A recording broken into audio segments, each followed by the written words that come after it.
Hi everyone, welcome to another episode of Cosmic Echo, a Tale Eater podcast. My name is Lee Adams and I'm your host today, and I'm speaking with Rory Spowers, who's the editor of DMT Dialogues, which is a kind of like a group book, I would say. It's a number of people giving certain speeches about their experiences on DMT, why they were visiting a conference, and Rory and myself go into great detail about his personal experiences with DMT and how he came about being involved with this group. And we just go into detail about what the group is and these individuals and their experiences in DMT. Without further ado, let's just get to it.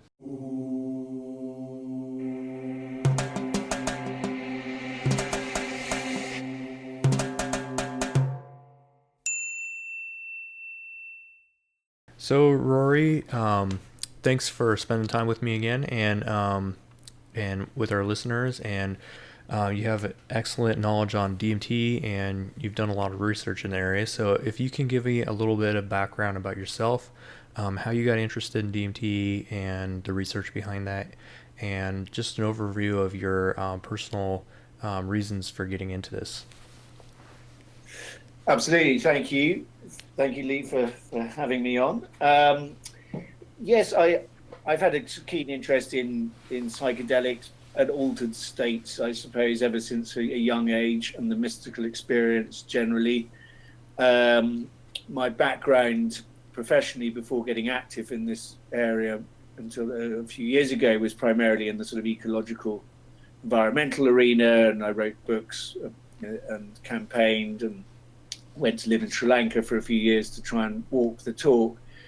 So one area that's always sort of really been of big interest to me is the ability for the psychedelic experience to catalyze what the biologist E.O. Wilson called biophilia, which is this sort of awakening of this recognition of our innate or inherent connection to the natural world.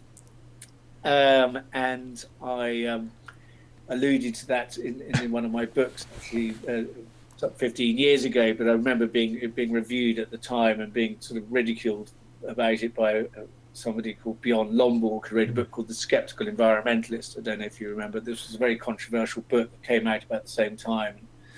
But I'm very gratified now, 15 or more years later, to see a number of research projects that confirm that this is the case. I think this conceptual separation between us and the natural world is something that we urgently need to address if we're going to have any hope of dealing with the ecological crisis. I'm also deeply interested in the other sort of medicinal therapeutic benefits of psychedelic medicines. What's coming out from psilocybin research in the US at Johns Hopkins University recently, but also very interested in microdosing studies, MDMA and ayahuasca being used to treat PTSD. And I suppose that the DMT research in distinction from those is probably more addressing a sort of metaphysical or philosophical question. That's DMT taken out of the context of ayahuasca. Ayahuasca is obviously has a DMT component, but is sort of extrapolated into this long journey, which obviously has tremendous psychotherapeutic potential. I think that the DMT experience being so brief and so astonishing and so awesome, it's often quite hard for anybody to come back with anything very meaningful beyond having had their sort of worldview shattered. Yeah. So I suppose that's what's propelling this notion of these extended state infusion experiments, which are being investigated by the Imperial team in the UK, but also now in the US. There's also projects underway to do this, and this was precipitated by Andrew Gallimore, who came to our conference at Tyringham 3 years ago, from which this book was drawn. So the book we just published, DMT Dialogues, was really the transcripts of those presentations from our first conference 3 years ago. And Andrew Gallimore was, yes, one of the first people, I think, in conjunction with Rick Strassman, who famously wrote the DMT Spirit Molecule book, but he was giving people intravenous one-off Yes. injections. The idea with the extended state infusion is that you can really calibrate the dose so carefully that you keep people in this suspended state for a prolonged period of time, in the hope that they might be able to establish some level of communication with entities encountered in that space and possibly bring back some meaningful data. And initial sort of experiments in this area seem to validate that. And there's no doubt that the DMT experience on its own can have a very profound effect on people's worldview and their perception of reality. It does just open this door to the recognition that there might be sort of alternate parallel universes coexisting with this one, and that therefore has relevance to the multiverse or M theory or string theory, and we've had astrophysicists and cosmologists attending these events as well.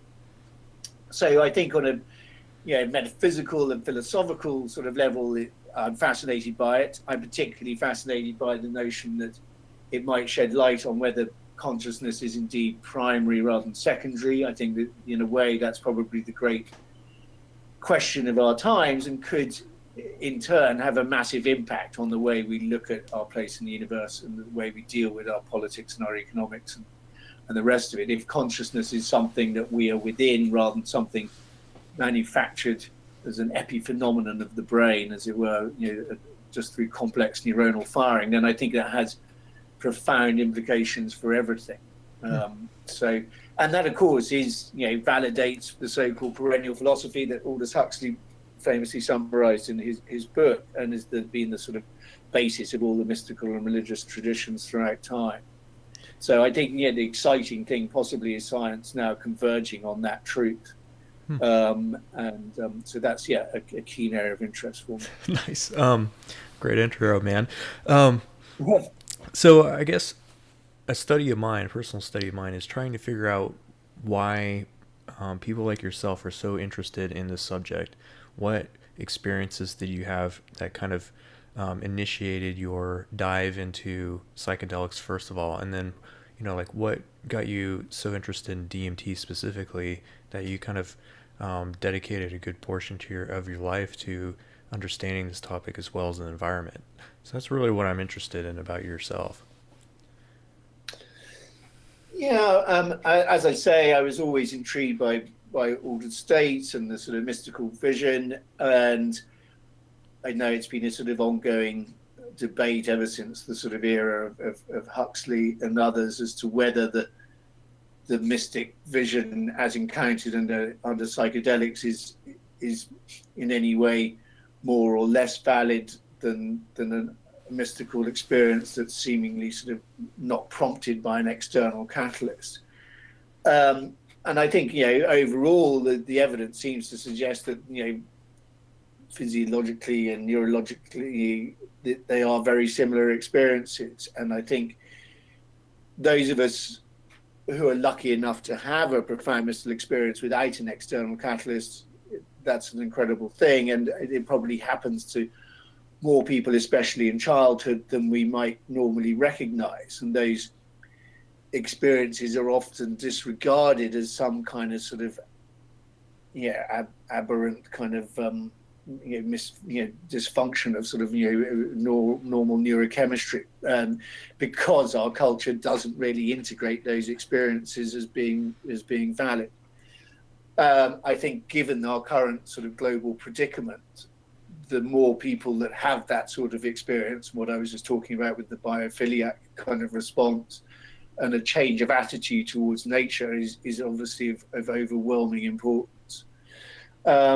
So I think I've always that's a keen interest to me, and I think I also I've had a spiritual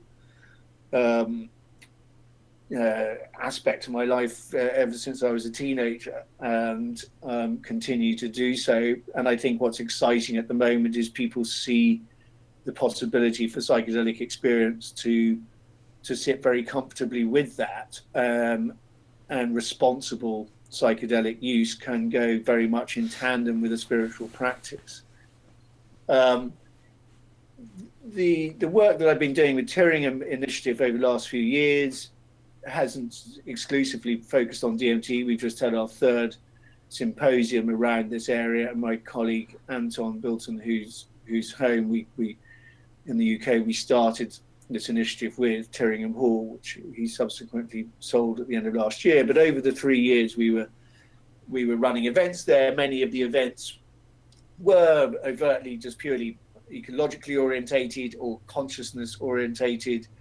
Quite a few of them had an entheogenic component, looking at the role of psychedelic medicines, but not exclusively DMT or ayahuasca. Also very interested in all sorts of other sacred and psychoactive plants, but also the possibility of compounds like MDMA to treat PTSD or treatment-resistant PTSD. And so it hasn't been exclusively in that arena. I think DMT, there is no more phenomenal experience, more astounding than that, as far as I can see. And I think when within the ayahuasca brew, and given this sort of extraordinary extended journey, then it's becomes a different thing altogether. So I don't know. I hope that answers your question. Yeah, definitely. Yeah.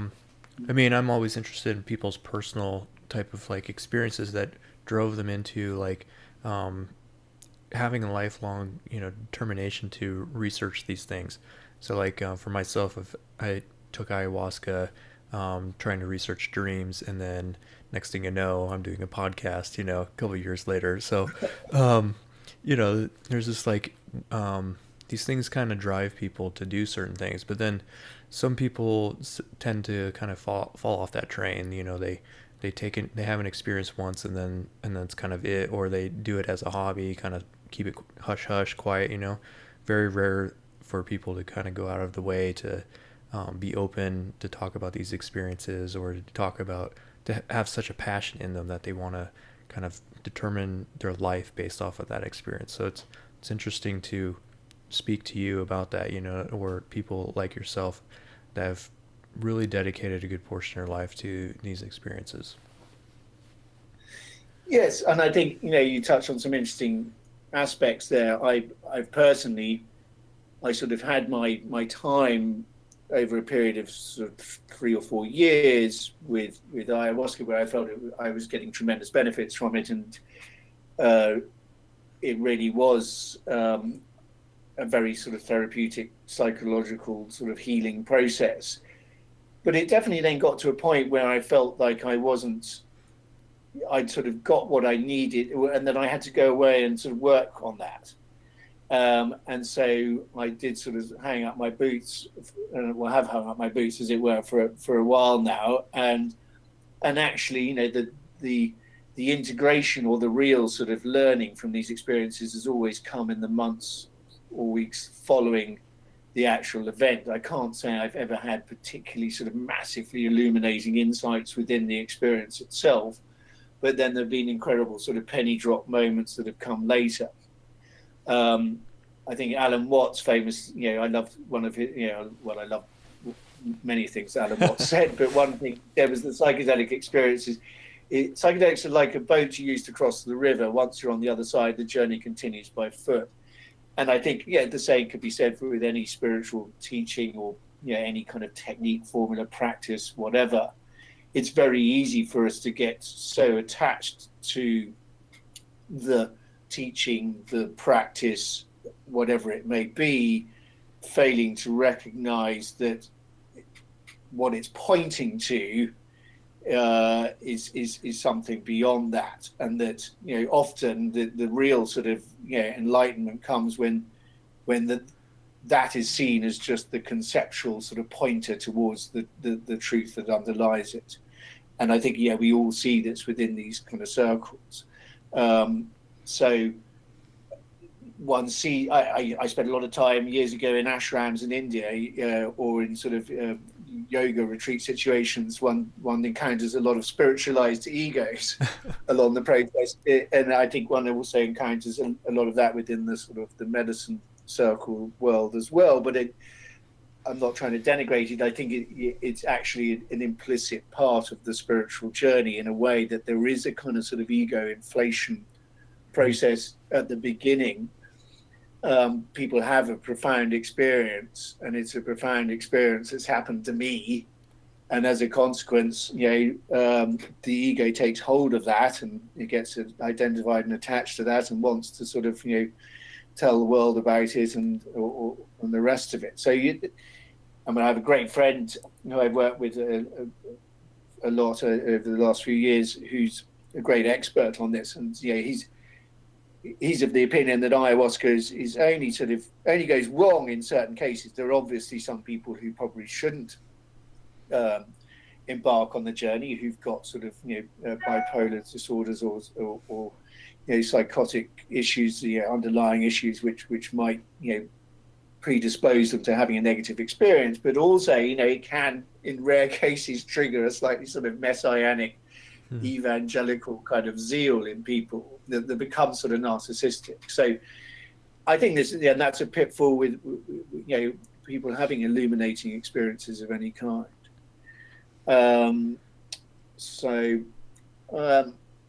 I think is that helpful? Yeah.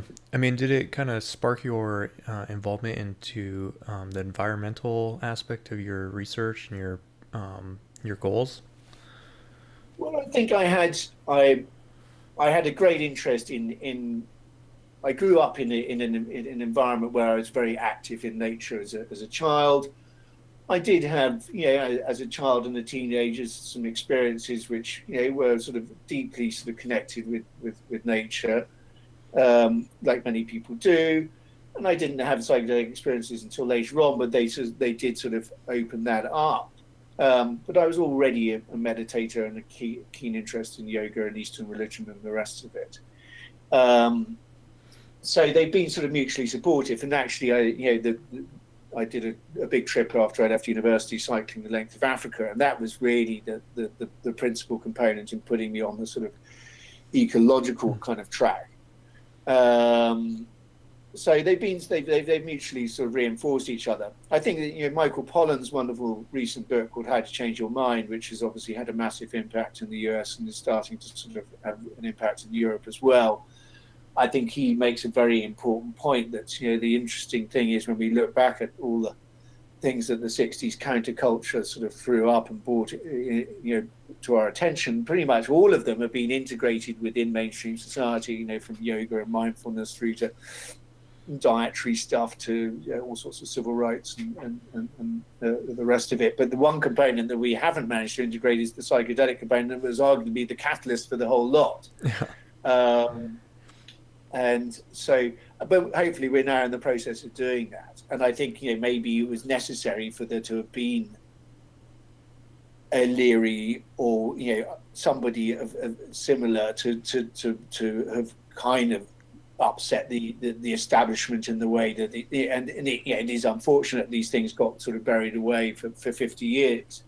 But they're very much back in the spotlight now, and what is equally interesting is that the people who are sort of coming to it now are not your sort of stereotypical sort of psychonaut or somebody with interest in this area. They're scientists who are seeing there's all this incredible buried data and research that was incredible, showing incredible efficacy in treating things like addiction and depression and the rest of it. And so they're now, these people are now the ones responsible for bringing it back into the research community, which is great to see. And I think it's sort of like the elephant in the room. I think the data is so overwhelming. It's so obvious that these things do work when used appropriately and judiciously, and they work in a way that other pharmaceutical medicines simply can't, because they actually go to the root causes of problems rather than just repressing symptoms. They allow people to readdress the trauma that may be responsible for their PTSD or childhood trauma or whatever it may be. And so you have these extraordinary accounts of people literally sort of overcoming, decades of depression or all sorts of issues, almost in 1 or 2 sessions. So the implications are obviously enormous for humanity at large. And I think also, the John Hopkins studies with psilocybin, people terminally ill patients, with cancer, with terrible existential anxiety, losing their fear of death completely in just 1 or 2 sessions. I mean, this is absolutely remarkable. Yes, bring it on. It's pretty amazing that it's actually taking place right now, and in my lifetime and yours too, and hopefully this time around, it doesn't get messed up. And I don't think it's the scientists we have to really convince to be accepting of these things. It's some of the other people, unfortunately. Absolutely. Well, absolutely, but I do feel that it's the medical marijuana thing is sort of the tip of the iceberg. We're seeing some encouraging things happening around MDMA and psilocybin now in the US, and I'm sure the UK, I notice, is now going to lift the ban on medical marijuana. I think over the coming weeks even. Nice. Even Rick Doblin, who I just saw, who's head of MAPS, as I'm sure you know, I just saw in New York over the Horizons conference. He's just been in China talking to the Chinese government about PTSD and the role of MDMA there. There's active trials going on in Europe. I think there's going to be obviously all sorts of legislative hurdles to overcome. But I think the weight of evidence, of empirical evidence, is so overwhelming. It's very hard for it to be sort of knocked back in the box now, like it was 50 years ago. And with something like with 22 American soldiers committing suicide every day, with nearly 3 million people in the US suffering from PTSD, these are real major issues, and nothing else is working. I think its time has come. Yeah. So I would like to talk about some of your research on DMT and what you're kind of currently involved in that area. Yes. Well, I mean, I've been putting together these events for the last 3 years. We've done 3 3-day symposia around DMT research. And we work quite closely with the team at Imperial in the UK, who've now got government approval to do DMT research. And we're looking at, I'm not a scientist. I have a keen interest, and I've just sort of been, coordinating the events. But David Luke, my co-editor on DMT Dialogues, could expand much more extensively on this, as could Anton probably, who's been much more closely involved. But I think there's already very promising data looking at things like precognition and telepathy. It'll be some time before they get to the extended state infusion testing. It's probably another year or 2 away, because there's all sorts of protocols that need to be sort of established first, particularly around safety and the rest of it. But I think that the possibility for this research to really validate non-local consciousness is very real and very exciting. So I think those implications are really important for our understanding. I think that there's inevitably a very entrenched materialist, reductionist agenda within the scientific community that's going to hold on fast. And 2 of the sort of main first speakers through the door at Tyringham were Graham Hancock and Rupert Sheldrake, both of whom had their TED Talks removed and banned because they spoke about non-local consciousness. And that was upsetting to the sort of reductionist, materialist sort of mindset and mainstream. So but I think it is being challenged from a number of quarters. Eben Alexander, the neurosurgeon who wrote a book called Proof of Heaven. I think it was a New York Times bestseller about 3 years ago, who had a prolonged near-death experience and was in a coma, and was a sort of staunch materialist reductionist beforehand. He got up at Tyringham and he said he felt that within a few years it was going to be untenable for any scientist from any discipline to maintain that consciousness is purely generated by the brain, because the weight of evidence from so many different disciplines was going to get so overwhelming. So I think we're rapidly approaching a very interesting threshold. I mean, Ilya Prigogine, who was a Nobel Prize-winning Russian chemist, I think 20 years ago, singled this out as being the greatest cultural event of our age. That the world we see within and the world we see without are converging, and there's an enormous number of quantum physicists who've been saying this for a long time. But neuroscientists, all sorts of people from different disciplines, even astrophysicist Bernard Carr, who was with us, who worked with Stephen Hawking for years. So plenty of people now, coming on board with that kind of perspective. So I really think that's terribly exciting. Yeah. So what does TMT tell us about the consciousness? What does it tell us about how the brain is dealing with information? I mean, you described it, consciousness not just being internal production, but an external one as well. Well, I think, obviously from a reductionist and materialist point of view, what is going on there is purely a sort of aberration of sort of neurochemistry. This is all just mad weirdness going on in your head, triggered by an overdose of a chemical that is also endogenous. I mean, that's the most extraordinary thing about DMT. It's the only endogenous. Well, 5-MeO-DMT is also a neurotransmitter, I think, also produced in the body. We've yet to really ascertain. Some people think it's maintained by the gut. I think the notion that it's produced by the pineal gland has been sort of, is unsubstantiated and was very speculative. But it's certainly present it's produced in the lungs. Seemingly, it's in every living tissue where scientists have ever looked for it, and it's completely sort of abundant in nature. So it's ancient. It's a very simple. As Dennis McKenna points out, this has been around for a long time. But I think that even just within one's own, within ayahuasca circles, I think numerous people have had shared experiences within those kind of settings where they have gone to the same place as somebody else, met the same entities or beings, or met each other. And that's not peculiar to DMT. I think, people have similar experiences with ketamine.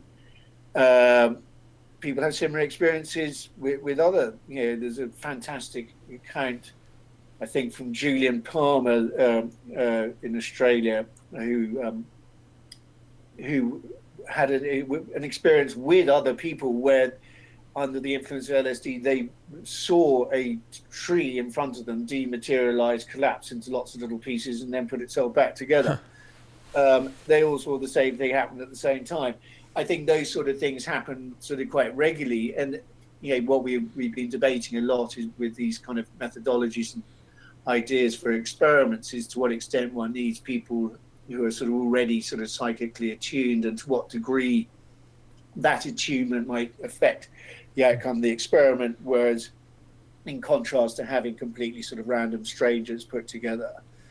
So I think, Rupert Sheldrake's experiences around sort of telephone telepathy and all of these kind of things as well. There are a number of, and I was amazed, how many of these sort of the things are going on, but seem to be sort of constantly disregarded by the mainstream scientific community. We have, endless accounts of sort of non-local consciousness experiences, but alongside all sorts of other things that don't conveniently fit into the mainstream scientific paradigm, they are brushed aside as just being sort of just spurious.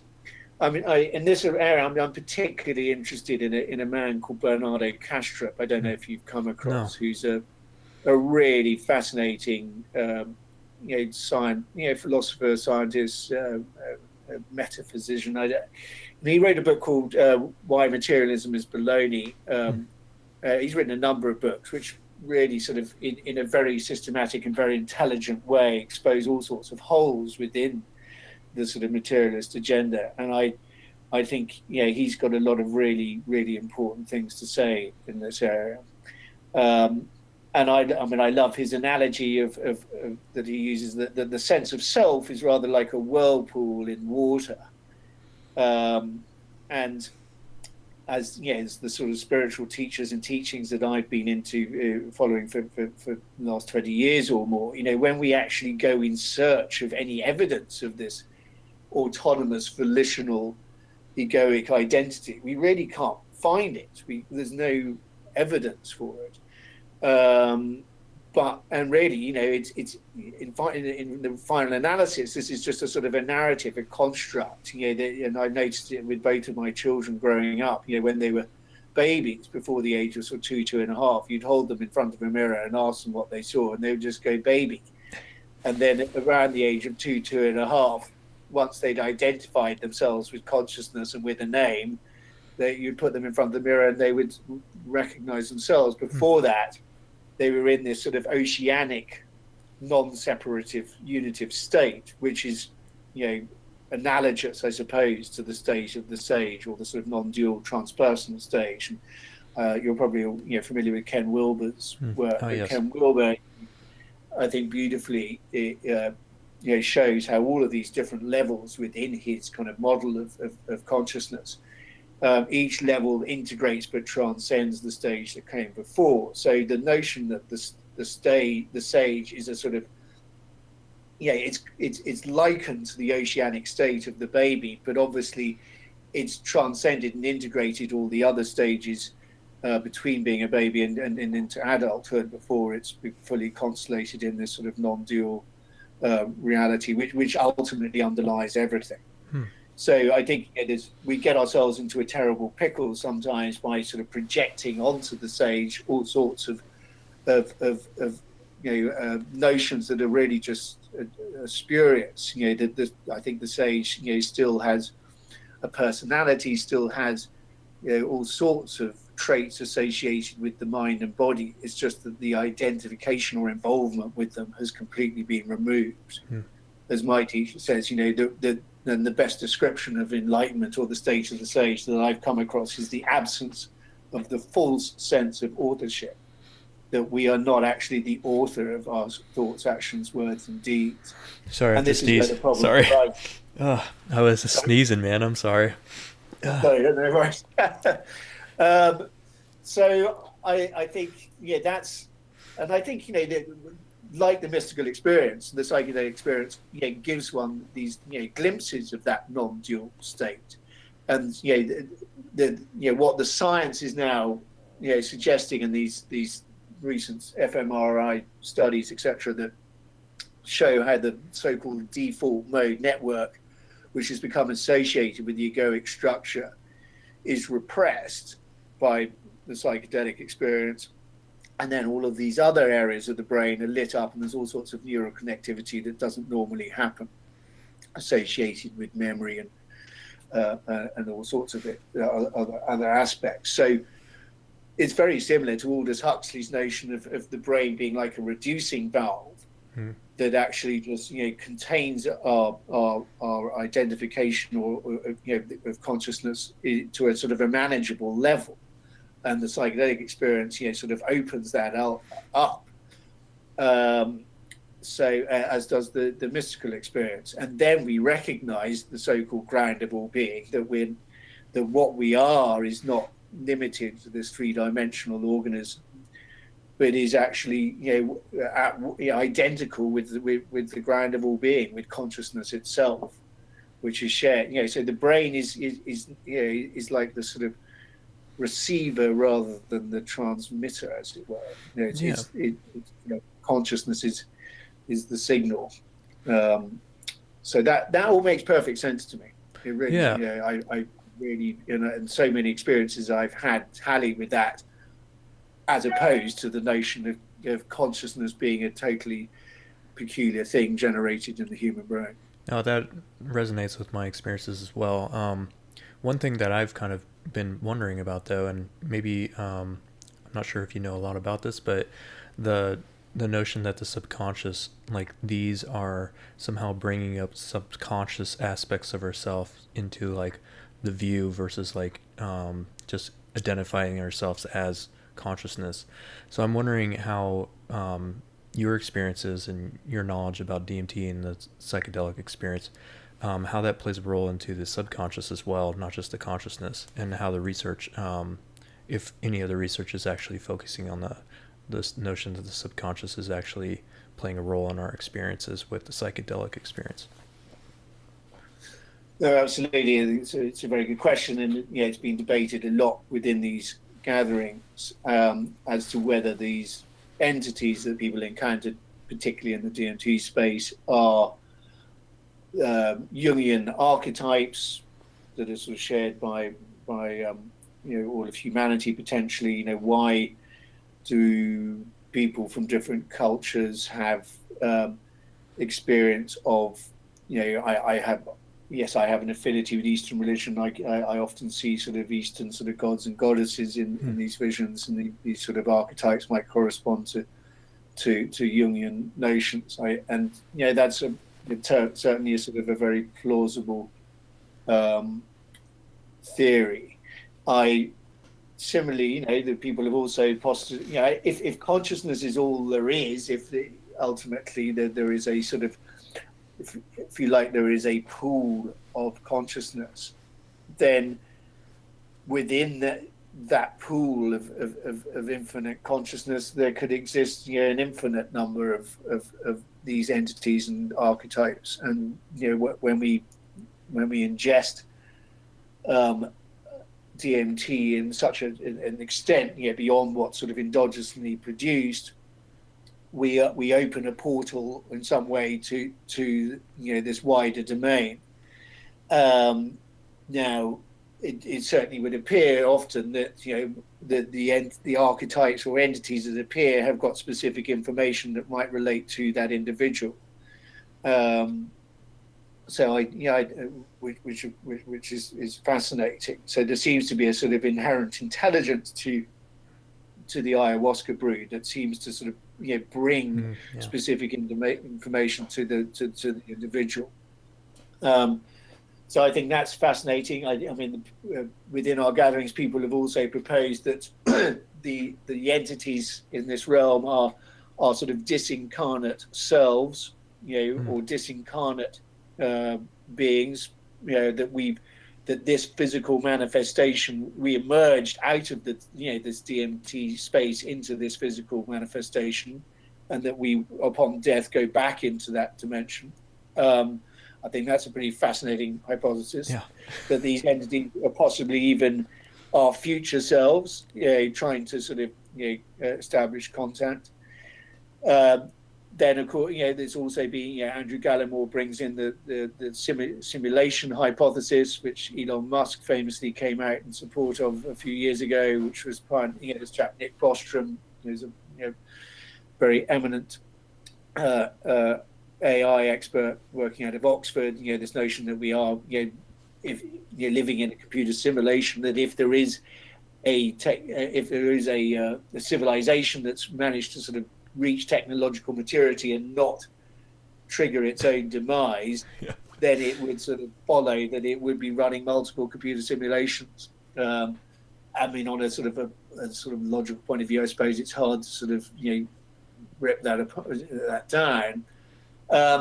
Personally, I suppose I lean more towards a sort of multiverse kind of possibility that that somehow these compounds open the door to parallel coexisting dimensions. But there is definitely a very high incidence of people feeling that they step into a space, and this goes back to your question, as to why it's why people feel it's not consciousness is not a thing generated in the brain. There's such so many people feel that the reality they experience is more real than this reality. Yeah. That they've been there before, that there's some sort of overwhelming recognition of coming home, of this is, that this is somewhere that, and that those are sort of, very, very highly scored, validated common experiences, amongst people who've been into that realm. So I think it's very hard for people who've had the experience to come back, have had that sort of, breakthrough DMT experience and to have been in that reality. I think it's very hard to come back and maintain that all of this is going on inside your head.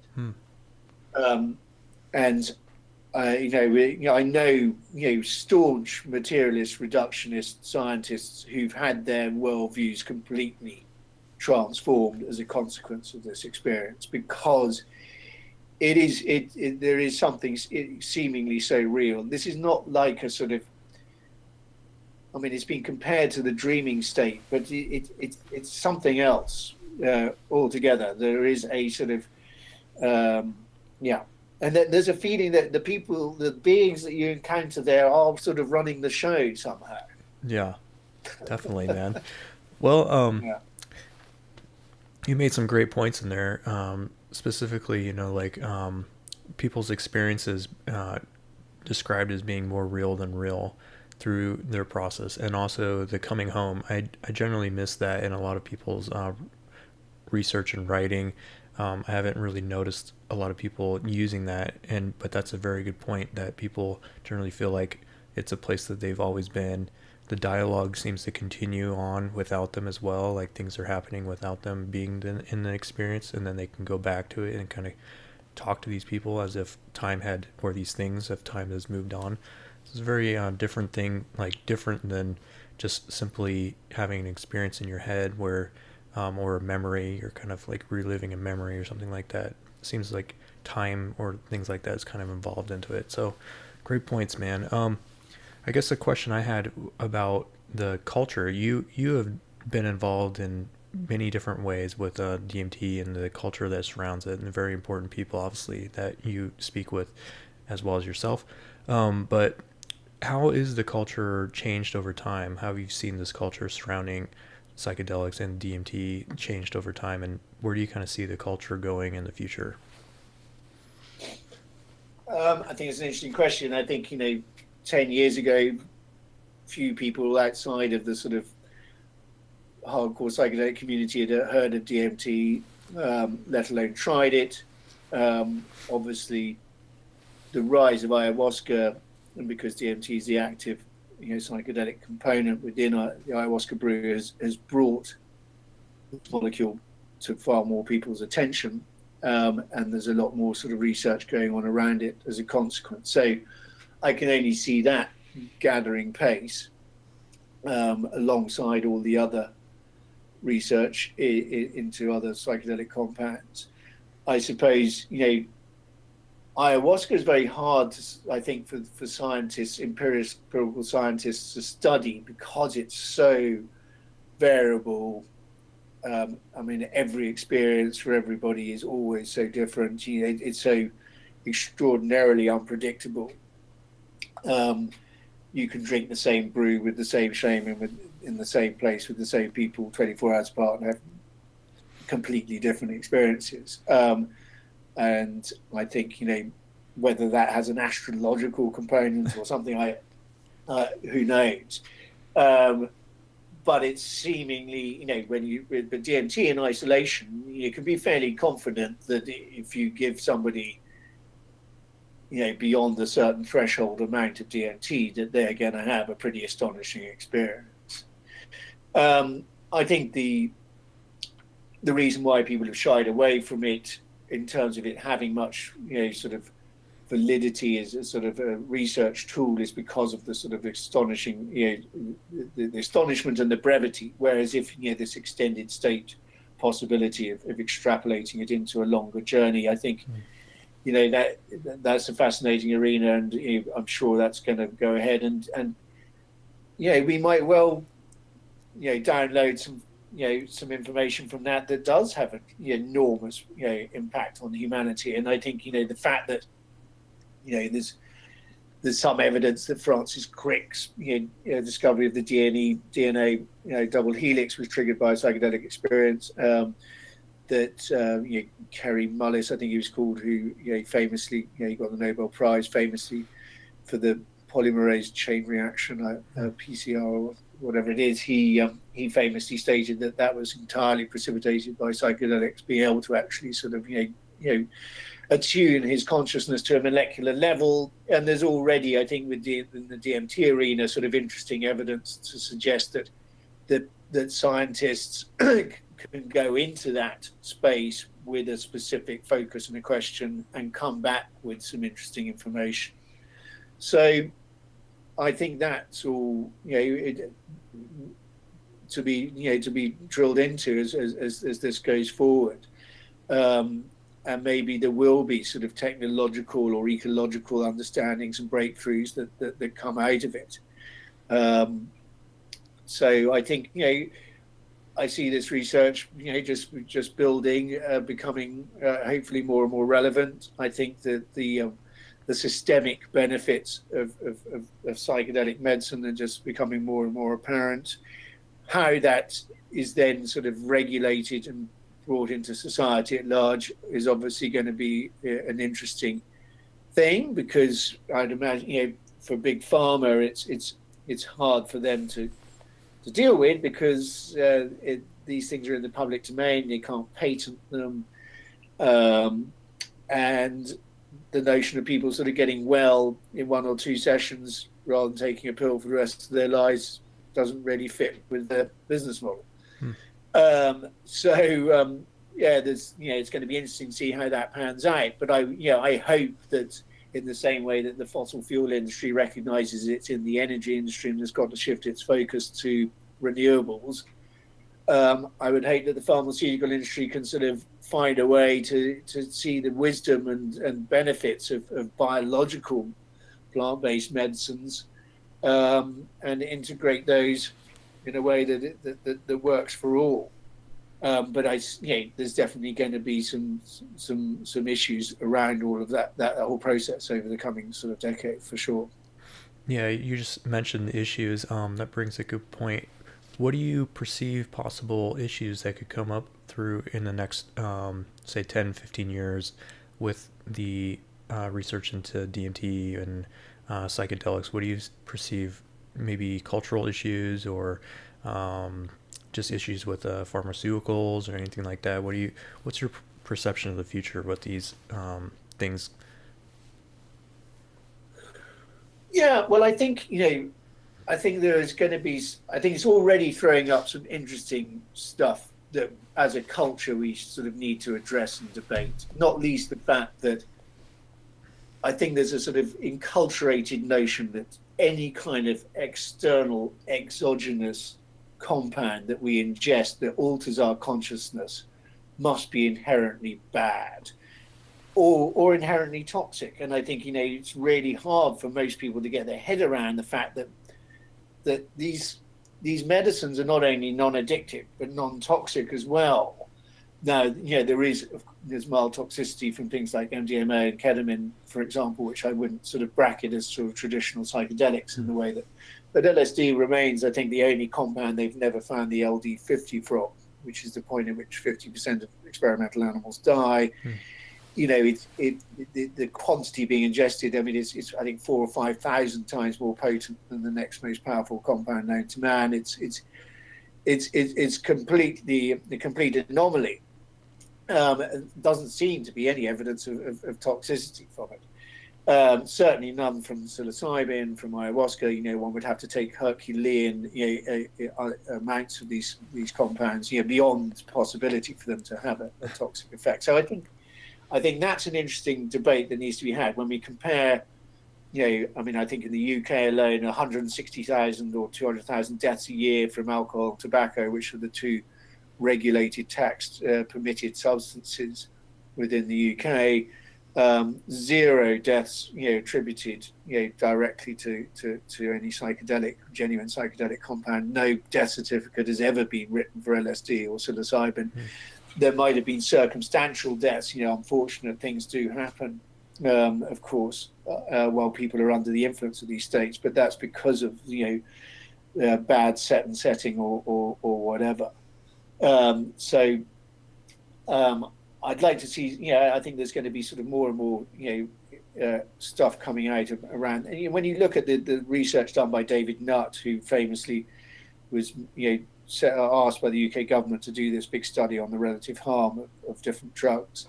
And if you look at the scale he came out with, I mean, the drugs that are, right at the top of the scale are the ones that are legal and sanctioned. Yeah.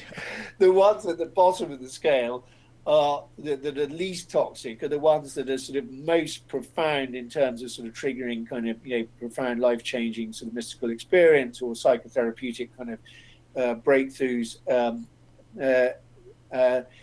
they're the ones that are right at the bottom are the ones that are actually endogenous to the human body. DMT, 5-MeO, and DMT. I mean, how the law can actually make a compound that's produced in every human body illegal is still a mystery to me.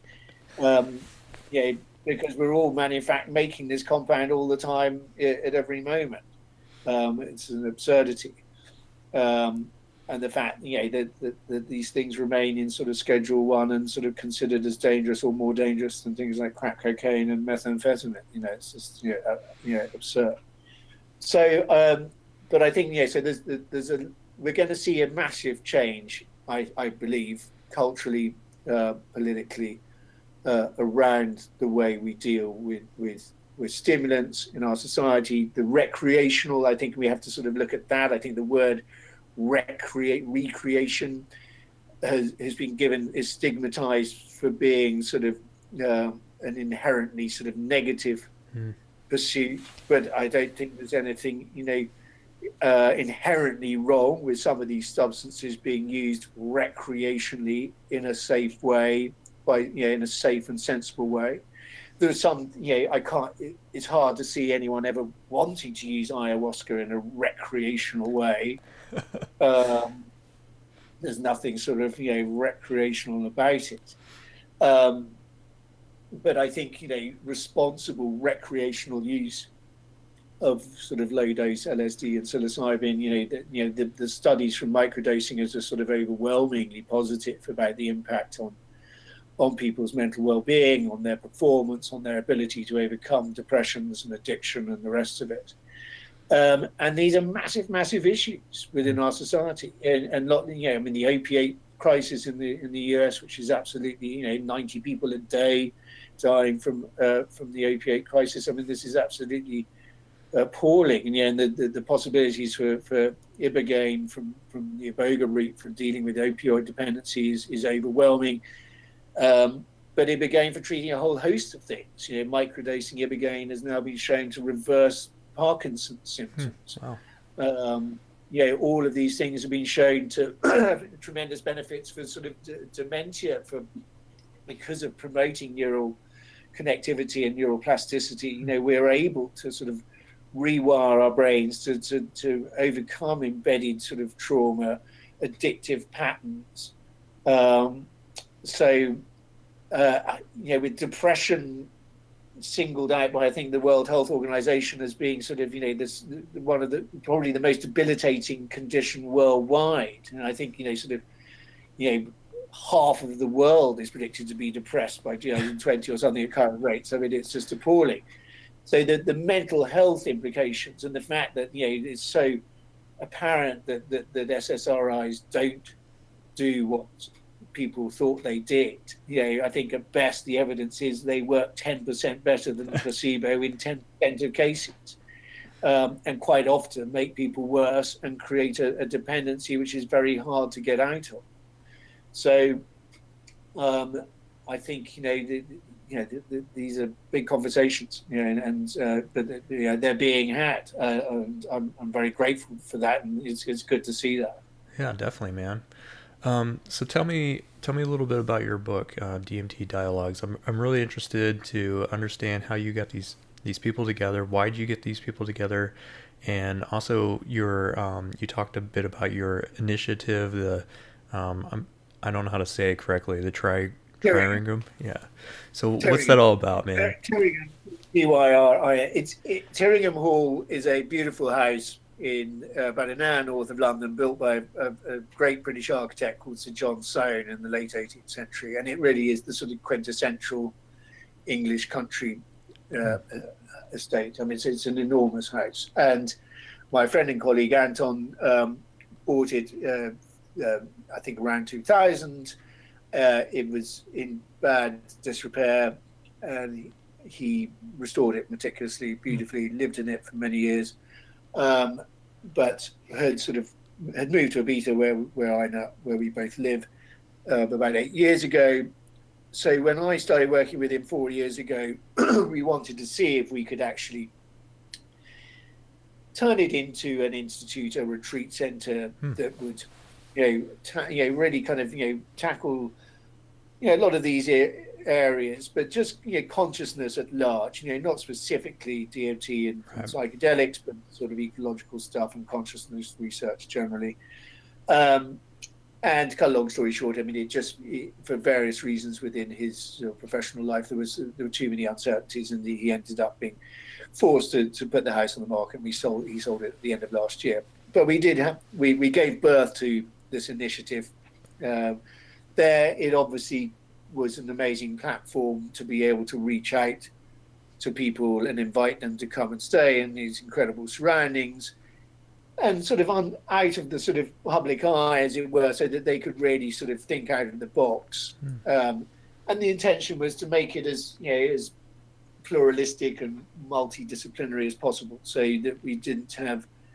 So we had everybody from ethnopharmacologists to cosmologists to religious historians, etc., etc. So the book was the first event. It was in September 2015, so almost exactly 3 years ago, and it took place over 3 days, and there were 10 presentations from Graham Hancock, Rupert Sheldrake, Dennis McKenna, Jeremy Narby, who wrote The Cosmic Serpent, Eric Davis, Andrew Gallimore, who I've just spoken about, Graham St. John, who wrote a wonderful book about the sort of cultural history of DMT, Edie Freshka, who's a Hungarian researcher in this arena, as well as one or two others who I can't from memories.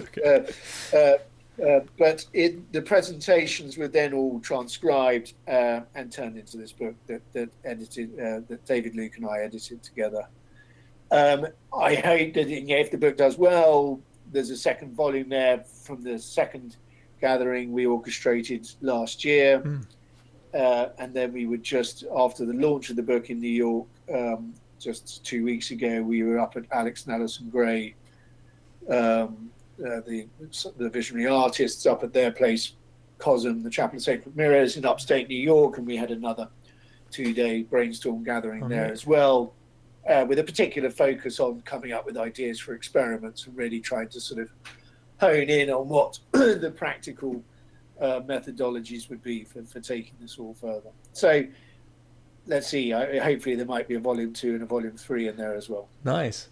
Yeah. I mean, what is kind of the future for you with not just with these books, but how are you? I mean, you've mentioned the research behind like giving people experiences in actual research settings. Is that kind of something you're involved in, or are you kind of observing this taking place? I'm less involved with the the ongoing research, and Anton and David Luke are much more sort of in the driving seat with all of that.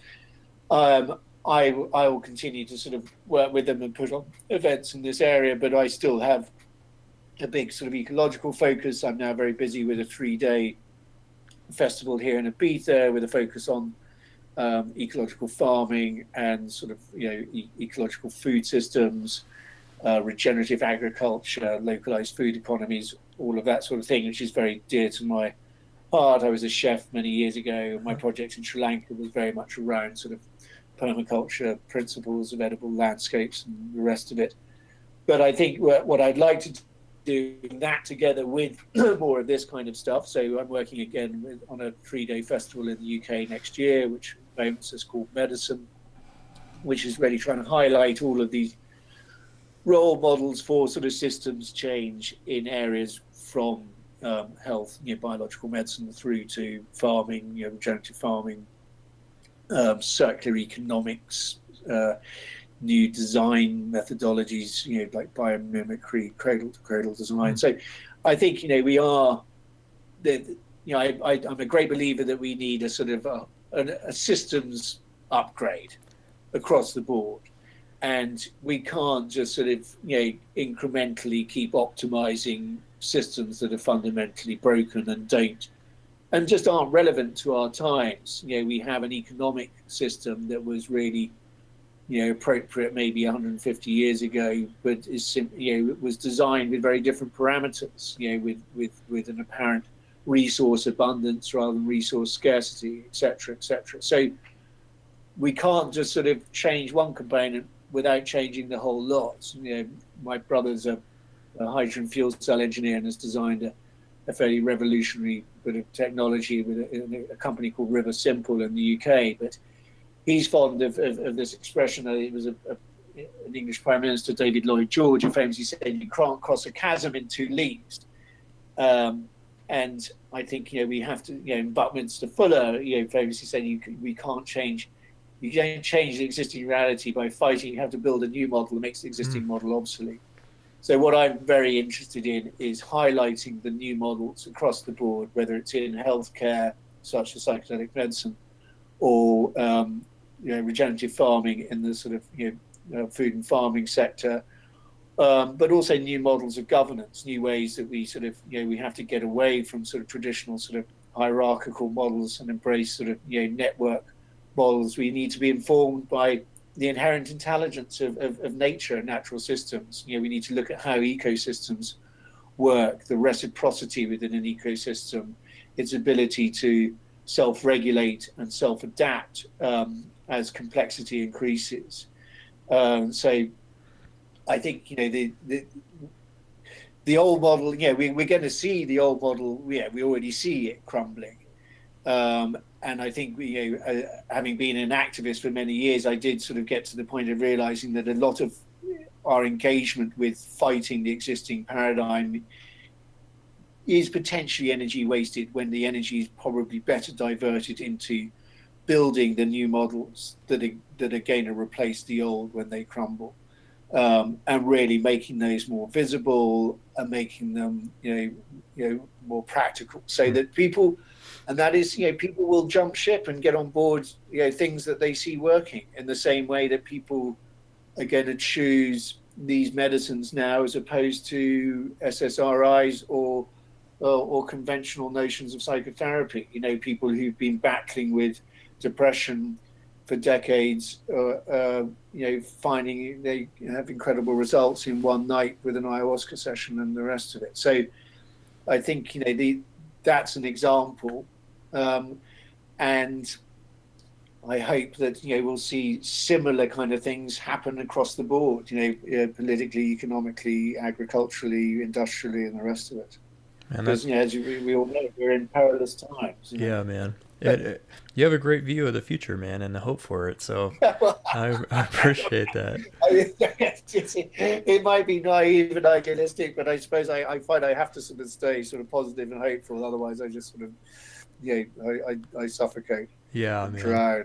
There's too much negativity around the future, anyways, for most people. So I think we could use a couple positive people. I think, that is the role. The mainstream media doesn't want to sort of highlight positive success stories and role models. It likes to sort of draw attention to yet another doom and gloom report about climate change. But I mean, we all know that the problem is out of control. But as I've been, my books and campaigning, I've said for 25 years now, and there were plenty of people saying all of this long before I was. The models are there. They numerous amazing solutions already exist. If various renewable technologies had the sort of level of R&D funding that the nuclear industry has had for the last 50 years, we'd be in a sort of carbon-free world. But I think there's that's again another area that I feel needs to be addressed and is potentially informed again by the psychedelic experience. We're so locked into this polarized binary way of looking at things, and the world doesn't work like that. Nature doesn't work like that. And in the UK, the debate is either we cover the country in wind farms or nuclear power stations. It's just not. It's just a puerile way of looking at things. What's relevant in the southwest of the country in Cornwall is not relevant up in the north of Scotland. We need decentralized energy industries. We need decentralized governance systems. We need decentralized localized food economies and agricultural systems. We need this notion that we need state-controlled, centralized energy industries and massive monocultures to feed the world is inherently flawed. And now, the focus is is on geoengineering to solve the climate crisis. But there are so many biological systems that would be infinitely more efficient at sequestering carbon from the atmosphere and mitigating climate change than all this nonsense about releasing billions of tons of sulfur dioxide into the atmosphere with completely unknown consequences. We've got to get over this notion that the technologists are going to solve this for us. If we're going to solve the problem, it's through nature and recognizing these are systems that have had a 3.8 billion year evolution to get as sophisticated as they are, and as people now study leaves on trees to replicate the efficiency within a photovoltaic cell or whatever it may be, we need to recognize that if we started farming appropriately, we could sequester carbon. If we helped to rebuild marine biodiversity with, as Tim Flannery's pointed out, with sort of his notion of if we help to rebuild seaweed in the world's oceans, we could systemically solve all sorts of issues. But of course, the focus is going onto technology and geoengineering projects. But maybe there's an aspect of maybe the aspect is that we're going to fix it versus like nature's going to fix it, so that it's kind of an ego play, like we fix the world versus the nature. So it's interesting that you brought that up, man, and very good points about what are some alternative ways to possibly fix the future from destroying the planet, to make it a better place to live with. So great points, man. What are some ways that people can get a hold of you, get your books, things like that? Well, the book's available online through Amazon and all the sort of normal channels. Tyringham Initiative.com is our website where you can see short films from our previous events. I'm now working with various people to try and reach a wider audience through sort of collaboration with other platforms, because we've got an incredible archive of material. All of these events have been filmed, but we haven't done anything with that material as yet. I spent the last few years also involved with a documentary project called Tawai, Tawai.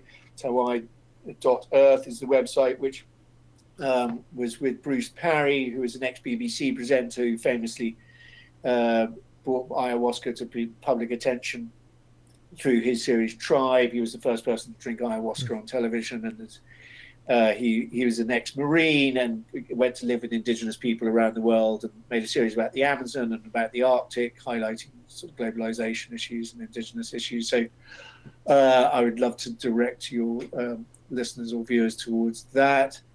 And the food festival in Ibiza, and Morivore it's called a Morivore Food Festival. It's a word we concocted to denote somebody who eats food made with love, and Morivore. And the festival next year in England is going to be, I think, called Medicine. So certainly sort of keep an eye out for that. But yes, we just sort of keep plugging on. And yeah, my books are also up there on Amazon. One's called Rising Tides, which is the one that's sort of probably most pertinent to this, which was the sort of history of the environmental movement. But and I'm working on a book now, which is really about this sort of confluence of sort of psychedelics with ecology. So it's looking at sort of 7 species that could sort of change the world, ranging from sacred psychedelic plants through to the role that seaweed could play in mitigating climate change, for example, or algae for producing hydrogen as part of its photosynthetic cycle as a fuel source. And I think I really think that the future is biological. It's not transhumanist. It's of course the claims around sort of the transhumanist agenda are very attractive to the media because it's sort of very sensational. This notion that we're going to somehow sort of download consciousness and sort of stick it on a microchip or whatever. I mean, it's for me it's just sort of inherently flawed and just sort of taking us rapidly in the wrong direction. And if the funding and attention that was going into AI, biotech and nanotech was actually devoted to replicating the intelligence of biological systems through sort of biomimicry and the rest of it, then we would rapidly get ourselves on a path to solving the systemic crises that we're confronting. But that doesn't seem to be where the attention and research budgets lie at the moment, sadly. Well, hopefully it changes, man.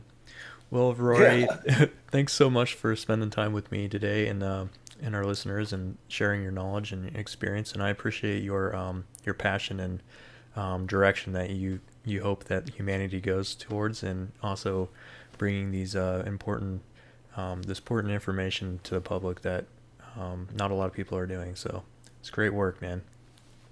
Thank you so much, Lee. It's been an absolute pleasure. And maybe we'll talk again sometime. Yeah, man.